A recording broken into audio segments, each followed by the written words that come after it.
Dobrodošli na kanal. Prijavite se, klik na subscribe.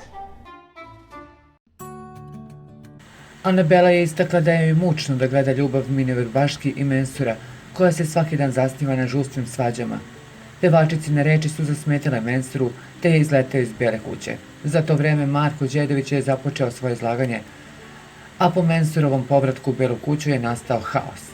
Šta reće ne zaplakati?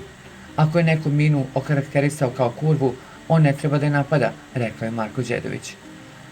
Minu ću vam ostaviti, povikao je Mensur, lupio šakom o sto uz psovke. Ovaj potez je iznervirao Zoricu Marković, koja je gađala Mensura, čime je stigla i flašama i čašama, a Mensur je besneo. Zadrugar je razjaren, vikao na sve ukućane, a obezbeđenje je sve vreme bilo u pripravnosti. Vi je godinama osuđujete, a ja bih poginuo za Minu.